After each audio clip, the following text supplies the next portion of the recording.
Hi guys, so this is just a quick video of an overview of the bio sheets we've completed. What I've got here is Rob and I's bio sheet next to each other with different variables in and different metrics, so it hopefully can provide a better understanding of the things we measure, why we measure them, some things that might change from week to week, some clear work-ons and some things we can identify, and also some varied goal settings which we can look at and how to attack them most optimally, and then a little short breakdown on nutrition which I'll go over in a more detailed video in the next week. So what we have to begin with, which are really important things that we have to establish on day one, are at the top. So these are things like your age, your height, your mass, your current activity levels, and your most clear goals. These are the things that are going to be the bread and butter of what we train for and how we do it. Now, for most people on this transform block, our main goal is to reduce our overall mass and body fat. So most of us will be in a similar boat when we're establishing a forecasted training plan or an understanding of how we go about things. But just to provide some clarity, like I said, we've got two bio sheets back to back here with some slight changes in it. So Rob's obviously slightly older than me, he's slightly shorter, he's a little bit more heavy than me, and there is some other metrics which will change slightly, which we'll dive into in a little bit. But like I said, it's really important we have this data on week 1 so we can compare to something on week 6, and there's also some measurable averages which we can compare from week to week or hopefully progress to. So a little breakdown, what we've got here is our mass, starting mass on week 1, resting heart rate. This is a good indicator of where we are in terms of cardiovascular health. BMI, I'm sure you're aware of what the importance is behind that. Perceived activity rate 1 to 10, the higher the number the more active we are. Step count, this is something we can measure. If we've got a smartwatch or a phone that we carry a lot, it's been counting it. And what I've looked to do here, these measurable averages, is we find a average on a week prior to our first week. So what I've got here for myself, 14,000 steps, Rob 8,000. So there's a clear indicator there that we've got two different step counts between two different people, and we have an idea of where we can progress things at. Sleep duration, that is in time, obviously. That's just time spent asleep. Again, if you wear a watch of any sort, that will shoot those numbers at you. If you don't have access to this information for whatever reason, don't worry, it's not the end of the world. We can just manually check some things or put some numbers in that might give us an indicator of where you're at. Sleep quality, again, some apps will give you a score between 0 and 100. We establish 80 or more as good, so that's always something to work towards. An activity rate here, these are things, this is your total calorie burn active and non-active combined, which will shoot a number of an average for each day.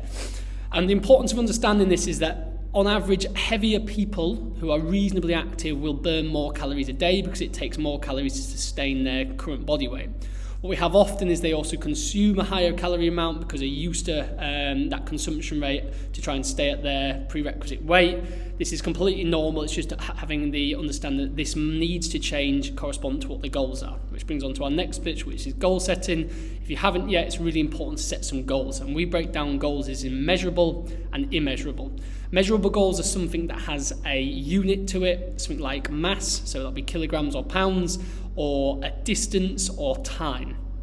Now, one of Rob's goals compared to my goals is he wants to increase his step count of 4,000 steps a day. Like we established early on, his step count potentially is a little low for him. So he's made the conscious decision to up his step count, which will ultimately up his activity rate. And he's aiming for 12,000 steps a day. This is subject to your current step count, and there's arbitrary figures that are thrown around, like 10,000 steps a day. If this is incapable for your current fitness or activity rate, don't chase these numbers. We're looking at small increments over weeks to come, so week 1, 2, 3, etc. He'd also like to reduce his overall mass. At his current weight is 93.8 kilograms. His aim by May 14th in 6 weeks is to get under sub 90 kilos. One of my goals is also to reduce my weight, not quite at the same rate, but also a little bit of weight reduction. And a goal that we can measure is I've got a marathon in 6 weeks, so quite a large goal, with a finish time as well. These again subject to what your current activity rates are at. We also have immeasurable goals. These are things that we can't specifically measure, but we can stay mindful with. These are things like attendance, nutrition, self-esteem, confidence, gym know-how, etc., etc. So one of mine and Rob's goals is be more mindful of nutrition. Rob's is no easy meals. These are things like convenience and junk food, takeaways, etc. And mine is try to log between Monday to Friday. This could be anything you want, but it's really important that these are at the back of our mind throughout the next 6 weeks. And then the next bit we're going to go on, we're just going to tap into slightly, is our nutrition guidelines. I'm going to make a separate video on this, but the really important bits we need to be aware of are these three numbers at the top. So one's called BMR, or basal metabolic rate. In its easiest understanding, this is the amount of calories you need a day to sustain a reasonable quality of life. So the heavier you are, the higher that number is going to be. It's going to go off your mass, gender, age, height, and activity rate. What we've also got is another number called TDE, or total daily energy expenditure. This is the amount of calories we need each day to sustain your current mass. Okay, the heavier you are, more often than not, the higher that number will be. So for Rob, who is reasonably heavy, a guy, and holds a lot of muscle mass, and is relatively active, his number is quite high. It's 3,242. So if Rob ate there or thereabouts that amount of calories a day, he would stay in and around 93.8 kilograms. Now it's imperative for Rob to reach his goals. He has to reduce that intake to a lower number to be able to lose weight. So what we do after that number is give you a prescribed amount or a guideline amount, which has to be less than that number on the correspondence that his goal is to lose weight. So we've gone from 3,242 to 2,800. Now it is proven that if Rob stays around that calorie goal each day for a prolonged period of time, he will slowly lose weight, which is our main goal for him. We then break that down into proteins, fats and carbs. Like I said, we will go over that in a bit more detail in a separate video. For myself, again, my TD is slightly lower than Rob's because I'm naturally a little bit lighter, and my total daily allowance is slightly higher because I'm not after quite as harsh weight loss compared to Rob. Again, I've broken that down in proteins, fats and carbs.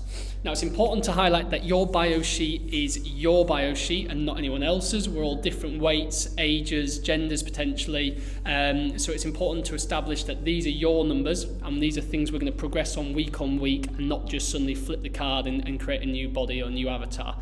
So be patient with this, be aware of what we're doing. You're going to get a printout copy of yours subjective, and we'll give it out on Tuesday with a nutrition log that I'd like you to fill out. So hopefully this has provided a bit more clarity in terms of what and why we're doing things. If you have any questions, feel free to shoot them over to myself, Rob or Katie.